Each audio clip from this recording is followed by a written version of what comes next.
Hi friends, कैसे हैं आप सभी। इस वीडियो में अपन देखने वाला है राजस्थान अध्ययन जो क्लास 6 में एनसीईआरटी चल रही है। पार्ट के आपके वस्तुनिष्ठ प्रश्न उत्तर, मतलब ये पहला पार्ट आएगा, फिर उसके क्वेश्चन आंसर, सेकंड पार्ट के क्वेश्चन आंसर, ऐसे करके मैं इस वीडियो में क्लास 6 की पूरी एनसीईआरटी अपन देखने वाले हैं। तो शुरू करते हैं। ये अपना पहला पार्ट है, राजस्थान का परिचय। तो इसमें पहला क्वेश्चन है आपका कि राजस्थान की कुल स्थलीय सीमा कितनी है। तो ये चार ऑप्शन है आपके सामने: 1070, 3,42,946 किलोमीटर, और 59,20 किलोमीटर, या 5,920 किलोमीटर, और है 4,920 किलोमीटर। तो आपका इसमें राइट आंसर हो जाएगा 5,920 किलोमीटर। तो ये तो है पूरी स्थलीय सीमा। और पाकिस्तान से लगने वाली सीमा या अंतर्राष्ट्रीय सीमा कितनी है, तो 1070 है। और ये आपका यहाँ पे 34/2239, ये आपके हो जाएगा राजस्थान का क्षेत्रफल। सेकंड क्वेश्चन है कि राजस्थान भारत के लगभग कितने प्रतिशत भाग पर फैला हुआ है। तो आपको ये ध्यान देना है, राजस्थान भारत के, ये आपके सामने ऑप्शन है, मैं आपको सीधा आंसर बता दूंगा। 10.41% भाग पर फैला हुआ है। नेक्स्ट क्वेश्चन है कि रेड क्लिफ रेखा की राजस्थान में लंबाई कितनी है। तो ये आपको ध्यान देना है, अभी मैंने बताई थी रेड क्लिफ रेखा मतलब पाकिस्तान से जो टच है वो सीमा। तो अंतर्राष्ट्रीय सीमा 1070 किलोमीटर। नेक्स्ट क्वेश्चन है आपका, भारत और पाकिस्तान के मध्य अंतर्राष्ट्रीय सीमा का क्या नाम है। तो आपका रेड क्लिफ रेखा हो जाएगा। नेक्स्ट क्वेश्चन है, भारत में वर्तमान में कितने राज्य हैं। तो आप सबको पता है भारत में कितने राज्य है, 28 राज्य है। नेक्स्ट क्वेश्चन है आपका, क्षेत्रफल की दृष्टि से भारत का सबसे बड़ा राज्य कौन सा है। तो वो है अपना राजस्थान। नेक्स्ट क्वेश्चन है आपका, राजस्थान की क्षेत्रफल की दृष्टि से राजस्थान का सबसे बड़ा व छोटा जिला कौन सा है। तो आपको क्षेत्रफल की दृष्टि से सबसे बड़ा, ये ध्यान रखना है, सबसे पहले क्या पूछा है, सबसे बड़ा पूछा है। तो आपके ये दोनों तो है नहीं, इन दोनों में से देखते हैं, धौलपुर और जैसलमेर। यहाँ पे जैसलमेर और धौलपुर, यहाँ पे आपको नोटिस करना है कि सबसे पहले क्या पूछा है। तो पहले आपको पूछा है सबसे बड़ा, तो बड़ा हो जाएगा जैसलमेर और छोटा है धौलपुर। नेक्स्ट क्वेश्चन है आपका, भौगोलिक दृष्टि से राजस्थान के भारत के उत्तर पश्चिमी भाग में अवस्थित है। तो आपको बताना है राजस्थान की भारत के उत्तर पश्चिम भाग में अवस्थित है। तो ये कितने देशांतर पर आपको बताना है। तो राजस्थान भारत के 23/3 से 30/12 उत्तरी अक्षांश एवं 69/30 से 78/17 पूर्वी देशांतर। तो एक नंबर वाला राइट आंसर हो जाएगा। नेक्स्ट है आपका, विश्व का सबसे बड़ा महाद्वीप कौन सा है। तो विश्व में सबसे बड़ा महाद्वीप है एशिया। राजस्थान की भारत में स्थिति है, तो ये आपको ध्यान देना है, उत्तर पश्चिम भारत में पूछा है। तो ये इंडिया का मैप हो गया। तो इंडिया में राजस्थान आपका यहाँ पर है, यहाँ पर स्थित है, तो ये उत्तर पश्चिम हो गया। नेक्स्ट है आपका, कोटा बूंदी बारा झालावाड़ किस संभाग में स्थित है। ये आप सबको पता है, ये आपको कोटा संभाग में। नेक्स्ट क्वेश्चन है, राज्य में सबसे पहले सूर्योदय और सूर्यास्त किस जिले में होता है। तो आपके सबसे जो पूर्वी जिला होगा उसी में होगा, तो वो होगा धौलपुर। नेक्स्ट क्वेश्चन है कि राज्य में सबसे बाद में सूर्यास्त उदय और सूर्यास्त, तो सबसे जो पश्चिम में होगा वहीं पर होगा, तो जैसलमेर में। नेक्स्ट क्वेश्चन है आपका, राजस्थान के पड़ोसी राज्यों की संख्या कितनी है। तो राजस्थान के जो बाउंड्री टच है उनकी संख्या कितनी है राज्यों की। तो आपको बताना है, वो है 5। एंड तो हमारे चैनल मिस्टर कुमार को लाइक शेयर सब्सक्राइब कीजिए। मैं ऐसे ही आगे कक्षा 6 आज आ जाएगा, फिर कक्षा 7, 8, 9, 10, 11, 12 की राजस्थान अध्ययन के पूरे MCQ मैं आपके सामने करवाने वाला हूँ। तो ये पहला पार्ट हो गया पूरा। नेक्स्ट क्वेश्चन देखते हैं। टोटल आपके 94 पेजेस है इस राजस्थान का इतिहास। सेकंड पार्ट है आपका राजस्थान का इतिहास। इसमें देखते हैं, मत्स्य जनपद की राजधानी थी। मत्स्य जनपद की राजधानी कौन सी थी। 3 नंबर आंसर है विराटनगर। नेक्स्ट क्वेश्चन हो जाएगा कोटा बूंदी का क्षेत्र कहलाता है, तो कोटा बूंदी का क्षेत्र क्या कहलाता है, तो ये कहलाता है हाड़ौती। नेक्स्ट है ब्यावर अजमेर का क्षेत्र। मैं इसमें थोड़ा सा विश्लेषण आपको कर दूं तो शेखावाटी वाला सीकर झुंझुनू, चुरू सीकर झुंझुनू वाला शेखावाटी कहलाता है, और वागड़ क्षेत्र डूंगरपुर बांसवाड़ा वाला हाड़ौती आपका कोटा बूंदी वाला क्षेत्र है। और मालव जो क्षेत्र है वो है चित्तौड़गढ़ प्रतापगढ़ वाला, और झालावाड़ का कुछ भाग जो आपके मध्य प्रदेश से टच है उनको मालव बोलते हैं। नेक्स्ट क्वेश्चन है ब्यावर अजमेर का क्षेत्र क्या कहलाता है, तो वो कहलाता है मेरवाड़ा। नेक्स्ट आपका क्वेश्चन है जयपुर एवं उसके आसपास के क्षेत्र की भाषा कहलाती है, तो जयपुर के आसपास की जो आपके क्षेत्र है वहाँ की भाषा ढूंढाड़ी कहलाती है। महाभारत कालीन दो जनपद थे, महाभारत कालीन दो जनपद कौन कौन से थे वो आपको इस क्वेश्चन में बताना है, तो वो थे मत्स्य और शिवी जनपद। 3 नंबर राइट आंसर है। नेक्स्ट क्वेश्चन है प्राचीनतम ग्रंथ या प्रथम वेद कौन सा माना जाता है, तो वो है ऋग्वेद। नेक्स्ट है आपका शेखावाटी में सम्मिलित जिले हैं, मैंने ये अभी बताया था आपको, Sikar, Churu, Jhunjhunu. 3 number right answer है। खानवा के युद्ध में महाराणा सांगा की ओर से बाबर के विरुद्ध लड़ते हुए कौन मारा गया था, ये आपको बताना है। खानवा के युद्ध में महाराणा सांगा की ओर से बाबर के विरुद्ध कौन लड़ता हुआ मारा गया, तो वो था आपका Hasan Khan Mewati. 4 number right answer है। मालव देश के अंतर्गत कौन सा क्षेत्र आता है, मालव देश के अंतर्गत जो आपको मैंने अभी बताया था वो आता है टोंक, प्रतापगढ़ और झालावाड़ का क्षेत्र, ये वाला क्षेत्र आता है। और अलवर, भरतपुर ये वाला क्षेत्र आता है मेवात के नाम से जाना जाता है। सीकर, चुरू, झुंझुनू ये शेखावाटी, और इसमें दोसा नहीं है, ये 1 नंबर राइट आंसर हो जाए। शिवी जनपद की राजधानी क्या थी, शिवी जनपद की राजधानी थी आपके मध्यमिका। 4 नंबर राइट आंसर है। नेक्स्ट क्वेश्चन है आपका बयाना परिस्थिति किस राजवंश का वर्णन मिलता है, तो बयाना परिस्थिति में आपको बताना है किस राजवंश का वर्णन मिलता है, तो मिलता है सूरसेन का। 2 नंबर राइट आंसर है। नेक्स्ट क्वेश्चन है आपका मत्स्य जनपद का उल्लेख किस वेद में मिलता है, तो मत्स्य जनपद का उल्लेख ऋग्वेद में मिलता है। आपको ध्यान देना है यहाँ पर। प्राचीन समय में गुहिल सिसोदिया वंश का राज्य रहा था, गुहिल सिसोदिया वंश का कौन सा राज्य रहा था, तो आपका 1 नंबर है मेवाड़। एंड नेक्स्ट क्वेश्चन आपका 4वीं शताब्दी ईसा पूर्व के यूनानी लेखकों ने सिकंदर के समय किस जनपद का उल्लेख किया है, तो सिकंदर के समय किस जनपद का उल्लेख हुआ है 4वीं शताब्दी में, तो ये आपको ध्यान देना है सूरसेन। 3 नंबर राइट आंसर है। नेक्स्ट है आपका तीसरा पार्ट है इतिहास जानने के स्रोत, तो इसमें पहला है वंश भास्कर नामक पुस्तक के लेखक कौन थे, तो वो थे सूर्यमल मिश्र। 1 नंबर राइट आंसर है।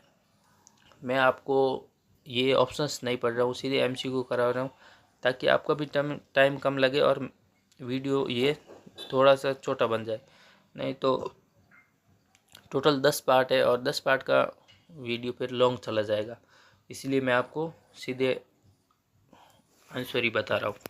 पृथ्वीराज विजय नामक महाकाव्य के लेखक कौन थे, तो ये आपको ध्यान देना है जयानक थे। 2 नंबर राइट आंसर है। अमीर महाकाव्य के लेखक कौन थे, तो नयनचंद्र सूरी। कानड़देव प्रबंधन के लेखक कौन थे, वो पद्मनाभ थे। Analyse and antiquities of Rajasthan के लेखक कौन थे, ये कर्नल जेम्स टॉड ने लिखी थी 1829 में। प्रशंसा में लिखे गए अभिलेख को क्या कहा जाता है, तो वो प्रशस्ति कहा जाता है। नेक्स्ट आपका पार्ट है 4 नंबर राजस्थान में प्राचीन सभ्यता स्थल, तो इसके भी एमसीक्यू है। कालीबंगा किस जिले में स्थित है, तो ये आपको ध्यान देना है हनुमानगढ़ में स्थित है। अशोक के भाबरू शिलालेख कहाँ से प्राप्त हुआ है, तो बैराट से प्राप्त हुआ है। नाचता हुआ पक्षी किस सभ्यता से मिला है, तो वो आपको ध्यान देना है नाचता हुआ पक्षी बैराट से मिला गया। किस सभ्यता में से 8 पंच स्मारक एवं 28 भारतीय यूनानी शासकों की मुद्राएं मिली है, तो वो भी बैराट से। तो आपको ध्यान देना नाचते हुए पक्षी और ये पंच स्मारक और भारतीय यूनानी जो मुद्राएं मिली वो दोनों बैराट से मिली है। बिज्ज की पहाड़ी एवं भीम डूंगरी किस सभ्यता से संबंधित है, तो ये भी बैराट से संबंधित है। किस सभ्यता से हाथ से बुने हुए वस्त्र मिले गए हैं, तो वो ये दोनों से मिले हैं बैराट और बालाथल से। तो किस सभ्यता से हाथ से बुने हुए वस्त्र मिले? तो इसमें 3 नंबर राइट आंसर हो जाएगा, बैराट और बालाथल। नेक्स्ट क्वेश्चन है आपका, ताम्र संचय संस्कृति कहा जाता है। जो ताम्र संचय संस्कृति किसे कहा जाता है? गणेश्वर, क्योंकि गणेश्वर को ताम्र संस्कृति की जननी भी कहा जाता है। सर्वप्रथम किस धातु का प्रयोग किया गया था? तो आपको ध्यान देना, तांबे का। अग्निकुंड वेदिका के साक्ष्य प्राप्त कहाँ से हुए हैं? तो वो हुए हैं कालीबंगा से। नेक्स्ट है आपका, 10वीं या 11वीं शताब्दी में किस सभ्यता को अघाटपुर के नाम से जाना जाता था? तो आपको ध्यान देना है, 10वीं और 11वीं शताब्दी में किस सभ्यता को अघाटपुर के नाम से जाना लगा? तो वो है आपका राइट आंसर जोधपुरा। सॉरी, इसमें मुझे थोड़ा सा डाउट लगा, आहाड़ होगा, ये आप कंफ्यूजन है क्वेश्चन, इसको आप एक बार देखना है। नेक्स्ट है, आज़ादी से पूर्व सरकार का स्वरूप। तो इसका पहला क्वेश्चन है, सेना को वेतन देने तथा सेना संबंधी अन्य कार्य की जिम्मेदारी होती थी। तो सेना को वेतन देना और अन्य कार्य बख्शी का काम था। नेक्स्ट है, राजस्थान के प्रथम निर्वाचित मुख्यमंत्री कौन थे? तो आपको ध्यान देना है, टीकाराम पालीवाल। भारत का प्रथम वायसराय कौन था? भारत का प्रथम वायसराय पूछा गया है, तो आपको वायसराय इसका मतलब क्या है? Lord Canning. और विलियम बेंटिंग भारत का प्रथम गवर्नर जनरल था। और ये टीकाराम पालीवाल प्रथम राजस्थान के निर्वाचित मुख्यमंत्री थे। राज्य की सबसे छोटी इकाई को क्या कहा जाता है? तो वो कहा जाता है ग्राम, मतलब गांव। एंड नेक्स्ट क्वेश्चन है, राजस्थान की प्रथम विधानसभा के चुनाव कब हुए थे? तो ये आपको ध्यान देना, 1952 में। 1 नंबर राइट ऑप्शन है। राज्य की संपूर्ण शक्ति का सर्वोच्च केंद्र कौन होता है? तो वो होता है राजा। राज्य की संपूर्ण शक्ति का सर्वोच्च केंद्र, तो आपको ध्यान देना है राजा। राजा का मतलब आपके मुख्यमंत्री होता है, राज्य की संपूर्ण शक्ति का केंद्र। नेक्स्ट क्वेश्चन है, निम्न में से किस एक का कार्य आमदनी और खर्च संतुलन बनाए रखना तथा बचत को सुरक्षित कर राजकोष में वृद्धि करना था? तो ये काम था खंजासी का। 1935 के भारत सरकार अधिनियम को कब लागू किया गया था? तो ये आपको ध्यान देना, 1 अप्रैल 1937 को लागू किया गया था। वो पत्र जिसमें शासक द्वारा प्रदान की गई जागीर का उल्लेख होता है वो क्या कहलाता है? जागीरी पट्टा। जिसमें जागीरी का उल्लेख हो जागीरी पट्टा कहलाता है। नेक्स्ट आपका पार्ट है 6 नंबर, राजस्थान का भौतिक स्वरूप। 6 नंबर पार्ट है राजस्थान का भौतिक स्वरूप। इसमें देखेंगे अपन, पहला क्वेश्चन है, निम्न में से कौन सा भौतिक प्रदेश राजस्थान में स्थित नहीं है? तो ये आपको बताना है, अरावली है, थार का मरुस्थल है, पूर्वी मैदानी, ये हिमालय पर्वत नहीं है। 4 नंबर राइट ऑप्शन हो जाएगा। अरावली पर्वत की सबसे ऊंची चोटी का क्या नाम है? जो अरावली है पूरी का पूछा है, न कि मध्य का, उत्तर का या फिर दक्षिण का। तीनों का अलग अलग नहीं पूछा है, टोटल का पूछा है, तो आपका गुरु शिखर हो जाएगा 17-22 मीटर पे। एंड नेक्स्ट क्वेश्चन है, रेत के टीले जो हवा के साथ अपना स्थान बदल देते हैं उनको क्या बोलते हैं? धुरे। नेक्स्ट क्वेश्चन है, ग्रीष्म ऋतु में चलने वाली अत्यधिक गर्म धूल भरी हवाओं को क्या कहा जाता है? तो वो कहा जाता है लू। शिखर की ऊंचाई कितनी है? तो अभी मैंने बताया था 17-22 मीटर पे।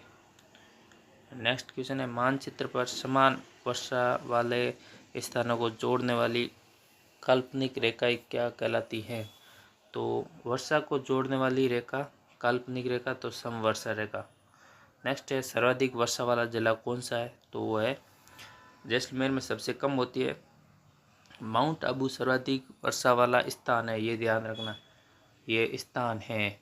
और यहाँ पे क्या पूछा गया है? जिला पूछा गया है, तो जिला है झालावाड़, जहाँ पे 100 मिमी की बराबर बरसात होती है। माउंट आबू में सर्वाधिक वर्षा होती है, लेकिन वो है स्थान, ये वाला आप क्वेश्चन ध्यान रखना। नेक्स्ट है, सर्वाधिक वर्षा, ये लो नेक्स्ट क्वेश्चन आ गया, राजस्थान वर्षा वाला ये स्थान पूछा है तो माउंट आबू हो जाएगा। स्थान पूछे तो माउंट आबू, वर्षा वाला जिला पूछे तो झालावाड़। 56 का मैदान कहाँ पर स्थित है? तो ये ध्यान देना आपको, बांसवाड़ा प्रतापगढ़ में स्थित है। 56 का माई नदी में, कांठल के प्रदेश वहाँ पे होता है माई नदी, ऐसे तो बांसवाड़ा और प्रतापगढ़। मैसा का पठार कहाँ पर स्थित है? ये आपको चित्तौड़गढ़ में, क्योंकि चित्तौड़गढ़ का जो आपके किला है वो मैसा के पठार पर ही स्थित है। नेक्स्ट क्वेश्चन है जल संसाधन एवं संरक्षण। बनास नदी किस नदी की सहायक नदी है? तो ये आपको ध्यान देना है, चंबल की। माई बजाज सागर परियोजना कहाँ विकसित की गई है? तो ये बांसवाड़ा में। माई बजाज सागर, जहाँ पर माई नदी होगी वहीं पर, तो ये बांसवाड़ा में। पश्चिमी राजस्थान में जल संरक्षण के लिए घर में बनाई गई कुएं-नुमा आकृति, तो ये आपको सबको पता है, ये होगा टाँका। पश्चिमी राजस्थान में और लगभग पूरे राजस्थान में सभी घरों में एक या दो टाँके तो होते ही हैं। अर्जुन की गंगा किसको कहा जाता है? वो है बाणगंगा को कहा जाता है। घना पक्षी राष्ट्रीय उद्यान राजस्थान के किस जिले में स्थित है? तो ये आपको ध्यान देना है, भरतपुर में। नेक्स्ट क्वेश्चन है पश्चिमी राजस्थान में कृषि के लिए जल संरक्षण हेतु बनाई गई संरचना क्या कहलाती है? तो वो है खड़ीन। कुएंनुमा आकृति है वो तो होगी टाँका, लेकिन पश्चिम कृषि के लिए जल संरक्षण हेतु बनाई गई वो होगी खड़ीन। खारे पानी की झील नहीं है, तो इसमें खारे पानी की झील आपको बताना है, सांबर है, पंचपदरा है, लूणकरणसर है, लेकिन ये पिछोला जो झील है वो आपके मीठे पानी की झील है। निम्न में से खारे पानी की झील है, वापस ये आ गया। तो ऊपर वाला क्वेश्चन देख लिया अपन, पुष्कर मीठे पानी की झील है, पिछोला, गड़ीसर, ये तीनों मीठे पानी के। पंचभद्रा है जो आपके वो खारी पानी की झील है। राज्य की सबसे ऊंचाई स्थित प्राकृतिक झील है, तो ये आपको सबको पता है, नक्की झील है जो आपके माउंट आबू में है। ऐसा माना जाता है इसको नाखूनों के द्वारा खोद के बनाया गया है। तो राजस्थान की सबसे ऊंची कहाँ पर है? माउंट आबू में। अगर जिला पूछे तो आपको सिरोही हो जाएगा। नेक्स्ट है झीलों की नगरी किसे कहा जाता है? तो सबको पता है, उदयपुर। मानसी वाक्कल परियोजना किस जिले में स्थित है? तो ये आपको ध्यान देना है, उदयपुर में। मानसी वाक्कल मानसी नदी पर स्थित है और उदयपुर में स्थित है ये वाली। नेक्स्ट आपका 8वां पार्ट है आजीविका के प्रमुख साधन। रबी की प्रमुख फसल कौन सी है? तो आपको ये ध्यान देना, रबी की प्रमुख फसल कौन सी है? रबी का मतलब क्या हो गया? सर्दी में, तो इसको ऊनालू फसल भी बोलते हैं, क्योंकि ये वापस गर्मी आती है तब इनको काटते हैं। और रबी की फसल जैसे सर्दी में बोने वाली फसल, तो आपका राइट आंसर है गेहूँ। कपास, मक्का और बाजरा ये खरीफ की फसल है। मरुस्थलीय राजस्थान में सर्वाधिक बोया जाने वाला खाद्यान्न कौन सा है? तो आपको पता ही है सबको, मरुस्थल में सबसे ज़्यादा होता है हमारे यहाँ बाजरा। देश के माल को बाहर भेजना क्या कहलाता है? अपन देश के माल को बाहर भेजना, ये आपको मैं अभी, ये होगा निर्यात। अपन कोई भी चीज़ बाहर भेजते हैं तो निर्यात, आयात। अब इन दोनों में कन्फ्यूजन रहता है, तो आपको आज से कन्फ्यूजन ये दूर होगा, क्योंकि आप देखो ये आयात होता है। आयात पहला वर्ड क्या है? इसका मतलब है कोई भी चीज़ को आने दो, कोई भी चीज़ को भाई आने दो, अपने यहाँ पे आने दो। आने दो का मतलब क्या है? आयात हो जाएगा। मतलब किसी दूसरे देश से अपने देश में आने वाली कोई चीज़, तो वो होगी आयात। और अपने देश से बाहर जाने वाली, तो वो होगी निर्यात। एंड खनन, कोई भी चीज़ को खोदना, वो होगी खनन। और रोज़गार तो आप सबको पता ही है, जिसके लिए हम सब मेहनत कर रहे हैं। अतिवृष्टि का अर्थ है, तो अतिवृष्टि का मतलब क्या होगा? अत्यधिक। अति का मतलब ही होता है अत्यधिक, तो ये सूखा बहुत कम हो गई नहीं, अत्यधिक वर्षा। खरबूज, तरबूज व ककड़ी किस प्रकार की फसल है? तो ये आपको ध्यान देना, ये जायद फसल होगी, क्योंकि रबी की फसल सर्दी में होती है, खरीफ की फसल आपके अभी जो चल रही है वर्षा ऋतु में। एंड पोल्ट्री फार्मिंग क्या होगा? पोल्ट्री मतलब आपको ध्यान देना है मुर्गी पालन। कहीं पर भी आप देखना, ये अंडों की दुकान पे या फिर जो जहाँ पे मुर्गियाँ मिलती है, या फिर तो वहाँ पे लिखे होगी जिनका नाम पोल्ट्री, तो फिर उनको बोलते हैं मुर्गी पालन में। पशुपालन में राज्य का देश में स्थान है, तो आपको ये ध्यान देना है, पशुपालन में राज्य में देश का कितना स्थान है? तो पशुपालन में दूसरा स्थान है। राजस्थान में सर्वाधिक सिंचाई होती है, ये वाला इंपॉर्टेंट क्वेश्चन है। राजस्थान में सर्वाधिक सिंचाई किससे होती है? तो कुएं व ट्यूबवेल से होती हैं। तो 3 नंबर राइट आंसर है। सर्वाधिक पूछा है, लगभग 44% के आसपास होती है। राजस्थान में सबसे कम सिंचाई किससे होती है? तो राजस्थान में सबसे कम सिंचाई होती है तालाबों से, लगभग 1 या 2% के आसपास। राजस्थान में मानसून का जुआ किसको कहते हैं? राजस्थान में मानसून का जुआ कहते हैं कृषि को, क्योंकि राजस्थान में सर्वाधिक वर्षा वर्षा पर डिपेंड रहती है कृषि। अगर किसी टाइम पे बरसात नहीं हुई तो फिर वो कृषि भी, फसल भी अपने यहाँ पे नहीं होगी, क्योंकि ये मानसून के ऊपर डिपेंड करता है। तो इस कृषि को कहते हैं 3 नंबर। नेक्स्ट है आपका राजस्थान में आधारभूत सेवाएं। तो राजस्थान में आधारभूत सेवाएं 2011 की जनगणना के आधार पर राजस्थान की कुल साक्षरता दर कितनी है? तो ये आपको ध्यान देना है, 66.11। टोटल साक्षरता दर है 66.11, लेकिन पुरुष की पूछे, मेल की पूछे तो 79.19, और महिलाओं की पूछे तो 52.12 या फिर 52.12। ये महिलाओं की, ये वाली पुरुष की, और टोटल पूछे कुल तो है 66.11। 108 निःशुल्क आपातकालीन सेवाएं किससे संबंधित है? तो ये आपको सबको पता है, स्वास्थ्य सेवा से संबंधित है, क्योंकि 108 नंबर की एम्बुलेंस होती है।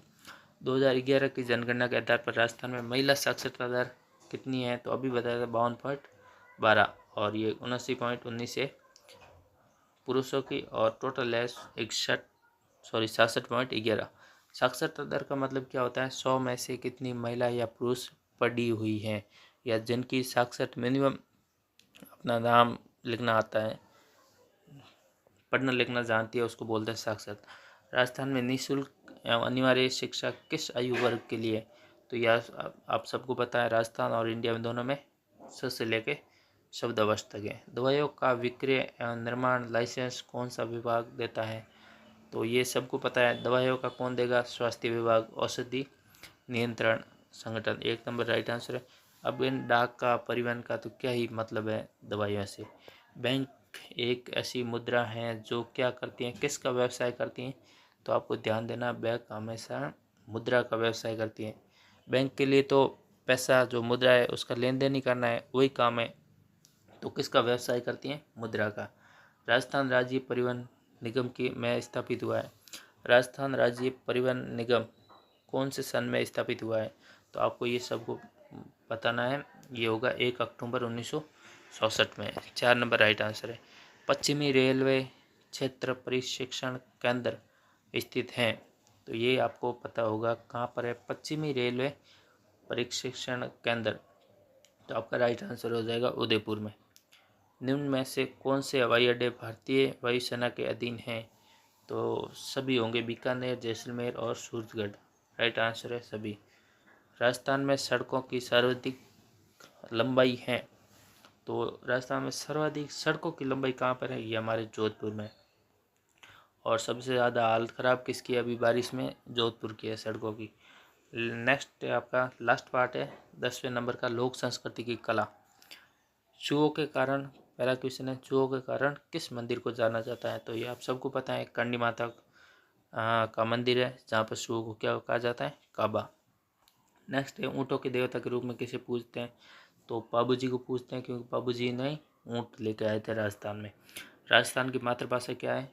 तो ये आपको ध्यान देना है, मारवाड़ी नहीं है। ज़्यादातर लोग मारवाड़ी करते हैं। राजस्थान की मातृभाषा है राजस्थानी, क्योंकि इन सब का जो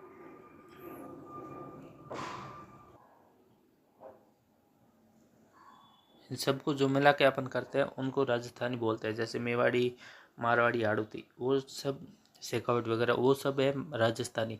लेकिन हाड़ौती है, हाड़ौती क्षेत्र में बोली जाती है। मारवाड़ी जोधपुर के आसपास में, और ये हाड़ौती है जो कोटा बूंदी बारावाल क्षेत्र है वहाँ पर। मेवाड़ी जो उदयपुर के आसपास क्षेत्र है वो। लेकिन राजस्थान की मातृभाषा है राजस्थानी, ये ध्यान रखना। खाटू श्याम जी का मंदिर किस जिले में स्थित है? तो खाटू श्याम जी का मंदिर सबको पता है, सीकर में स्थित है। नेक्स्ट है, राजस्थान के आदिवासियों का सबसे बड़ा मेला कौन सा है? तो आदिवासियों का सबसे बड़ा मेला है बेणेश्वर मेला। नेक्स्ट है आपका, सातुड़ी तीज कब मनाई जाती है? तो ये आपको बताना है कि सातुड़ी तीज कब मनाई जाती है। तो भादो कृष्ण पक्ष तृतीया को, जो आपके भाद्रपद कृष्ण पक्ष तृतीया को मनाई जाती है सातुड़ी तीज। नेक्स्ट है, 1885 में फतेहपुर सीकरी में अकबर ने किस संत से भेंट की थी? तो 1885 में फतेहपुर सीकरी में, आपको ध्यान देना है कहाँ पर, फतेहपुर सीकरी में पूछा है अकबर ने किस संत से भेंट की। तो वो है दादू दयाल जी से। नेक्स्ट है विष्णु संप्रदाय के प्रवर्तक कौन थे? ये आपके जाम्बू जी थे।